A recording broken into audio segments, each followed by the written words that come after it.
Hello friend, जय श्री कृष्णा। कैसे हैं आप लोग? उम्मीद करती हूँ आप सब लोग अच्छे होंगे और आपकी पढ़ाई भी अच्छी चल रही होगी। फ्रेंड्स, हमेशा एक बात याद रखना अपनी लाइफ में, चाहे कैसी भी सिचुएशन क्यों ना आ जाए, लेकिन आप हार मत मानना। देखो, ज़िंदगी में हम आगे बढ़ते हैं तो हमारी लाइफ में हर तरीके की प्रॉब्लम आती है और हमें उन प्रॉब्लम से निकलने का सलूशन ढूंढना चाहिए, ना कि एक चीज़ को लेके बैठना चाहिए कि अरे अब ये क्या हो गया, अब नहीं कर पाएंगे। जो भी आप कर रहे हैं इस टाइम पे, चाहे आप पढ़ाई कर रहे हैं या खुद का बिजनेस खोलना चाह रहे हैं, तो प्रॉब्लम तो सबसे ज़्यादा वहाँ आती है जहाँ मिडिल क्लास फैमिली के लोग अगर सपने देखते हैं ना और उन्हें पूरा करने के लिए पूरी जी जान लगा देते हैं, तो उनकी लाइफ में प्रॉब्लम का पहाड़ आ जाता है। और कुछ लोग होते हैं जो इससे बाहर निकल आते हैं, कुछ लोग होते हैं तो हार मान के अपना सपना जो वो सोचते हैं उसे मतलब वहीं के वहीं स्टॉप कर देते हैं, ठान लेते हैं कि ये नहीं कर पाएंगे। देखो, भगवान परीक्षा भी उन्हीं लोगों की लेते हैं जो वो अच्छे से जानते हैं कि हाँ ये निकल सकता है। अगर आप हार मान जाओगे तो आगे बढ़ नहीं पाओगे। इसलिए लड़ना सीखो, सल्यूशन ढूंढना सीखो कि इस प्रॉब्लम से हम निकल कैसे सकते हैं। और लाइफ में ऐसी कोई प्रॉब्लम नहीं है जिससे कि आप निकल ना पाओ। अगर आप मेरी तरह यूपीएससी की तैयारी कर रहे हैं तो फ्रेंड्स, मैं ये वीडियो आपके लिए ही बनाया है और आपके लिए ही बनाती हूँ। देखो, मैं ये सोचती हूँ अगर हम अभी से प्रॉब्लम से निकलने का सलूशन नहीं ढूंढना स्टार्ट करेंगे तो सोचो, अगर आपका यूपीएससी का ड्रीम पूरा हो गया और आपने यूपीएससी क्लियर कर लिया और आईएएस बनने का जो आपका सपना है वो पूरा हो गया, तो आगे चल के आप प्रॉब्लम का सामना, समस्याओं को मतलब समाधान कैसे ढूंढेंगे।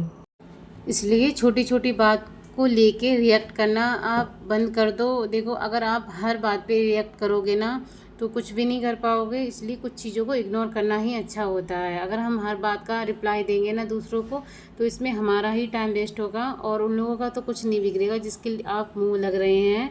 इसलिए अभी आपका जो काम है यानी कि पढ़ाई करने का, तो आप अभी उस पर ध्यान दो। फ्रेंड्स, मेरा सारा काम हो चुका है और मैंने भगवान जी को चाय भी पिला दी।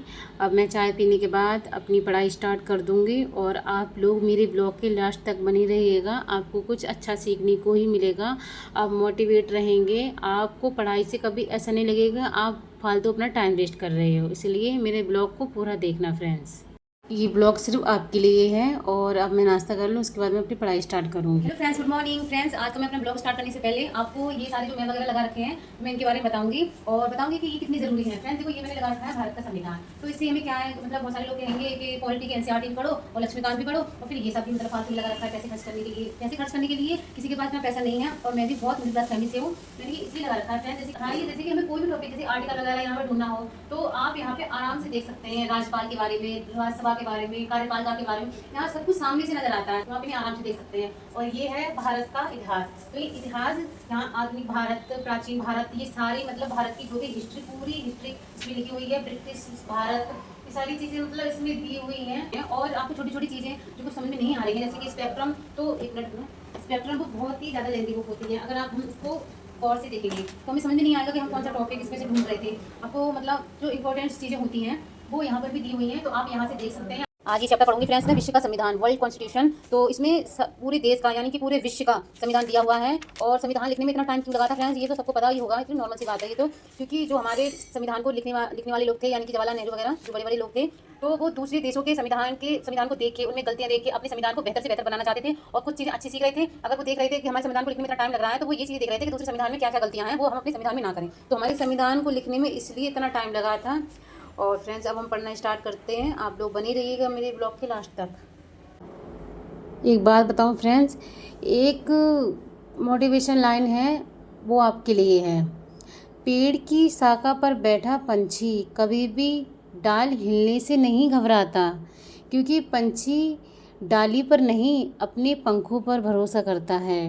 तो इस बात से हमें ये सीख मिलती है कि कभी भी कोई भी इंसान आपसे कुछ भी आके बोल जाए, चाहे आपकी पढ़ाई पर उंगली उठाए या आप कितने टैलेंटेड हो इस चीज़ पर उंगली उठाए, तो उस चीज़ को आप इतना माइंड मत करना क्योंकि आपको खुद से बेहतर कोई भी नहीं जान सकता आप कितना टैलेंटेड हो, आप कितना मतलब कर सकते हो, और आपको अच्छे से पता है कि आप ये एग्ज़ाम क्लियर कर पाओगे या नहीं कर पाओगे।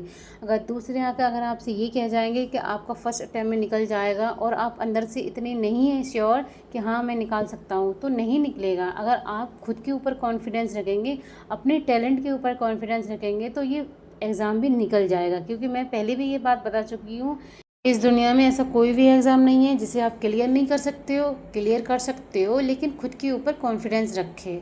अगर आपको अपनी टैलेंट पर, अपनी पढ़ाई पर भरोसा नहीं है और आप पूरी तरीके से श्योर नहीं है खुद से, तो ये एग्ज़ाम कोई भी क्लियर नहीं करा सकता। चाहे आप कितनी भी बड़ी कोचिंग ले लो, चाहे आप डेली सुबह उठ जाओ, लेकिन आप नहीं कर सकते। अगर आपके मन में ये डाउट चलते रहते हैं कि पता नहीं यार कैसा होगा एग्ज़ाम मेरा क्लियर, मैं मेहनत तो कर रहा हूँ लेकिन मुझे खुद पे भरोसा नहीं है। खुद पे भरोसा नहीं है तो लोग आप पर भरोसा कैसे करेंगे?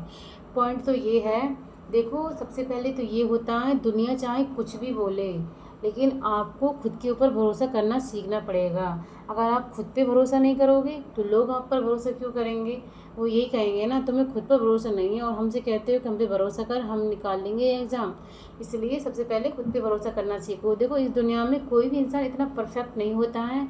अगर आप किसी भी सब्जेक्ट में वीक हैं, देखो कुछ भी कोई भी सब्जेक्ट ले लो आप, और आप किसी भी सब्जेक्ट में वीक है, जैसे कि मैथ ले लो या इंग्लिश ले लो, और कुछ सब्जेक्ट ऐसे होते हैं जो हमें जल्दी समझ में नहीं आते हैं, लेकिन हम अगर उनका डेली रिवीजन करते हैं पर वो आने लगते हैं ना हमें समझ में। अगर आपने कभी एथिक्स वगैरह और इकोनॉमिक्स वगैरह के बारे में ज़्यादा नहीं पढ़ा है, आपको बजट वाला पार्ट बहुत बोरिंग लगता है, लेकिन अगर आप यूपीएससी करना चाहते हो तो आपको ये सारी चीज़ें पढ़नी पड़ेंगी। लेकिन आप डेली करोगे तो ये अच्छे से समझ में आने लगेंगे। अगर आप दूर से देख के बोलोगे कि नहीं मुझे इकोनॉमिक्स बहुत बोरिंग सब्जेक्ट लगता है और ये बजट वगैरह मुझे बिल्कुल भी समझ में नहीं आता है, तो ये नहीं आएगा। अगर आप जब तक खुद के अंदर इंटरेस्ट लेके नहीं आओगे ना कि हाँ आपकी समझ में आ सकता है और आप समझ सकते हो, तो आ जाएगा। लेकिन आप दूर से ही बोलते रहोगे कि मैं नहीं पढ़ूँगा, तो इकोनॉमिक्स ये तो बहुत ज़्यादा इम्पोर्टेंट सब्जेक्ट है इस यूपीएससी के रोल में।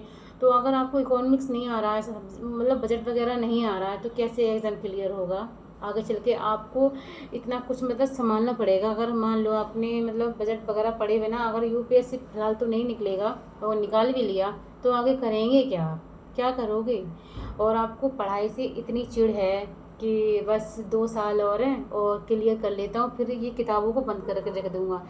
फ्रेंड्स, तो आप कितना भी सोच लो लेकिन ये हो नहीं पाएगा। आप चाहे कितने भी ईमानदार हो, लेकिन अगर आप पढ़ाई से इतना भाग रहे हो ना तो नहीं हो पाए। देखो 2 साल हैं, अगर 2 साल 1.5 साल बहुत होता है। अगर इंसान अगर कुछ सीखने के लिए अपने आप को तैयार कर ले तो वो कुछ भी सीख सकता है।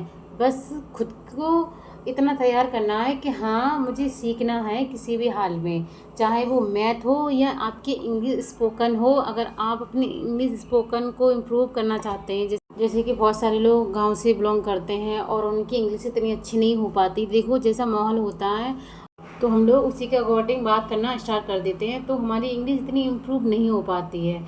लेकिन इंग्लिश एक भाषा है, जैसे हिंदी भाषा है वैसे इंग्लिश भाषा है।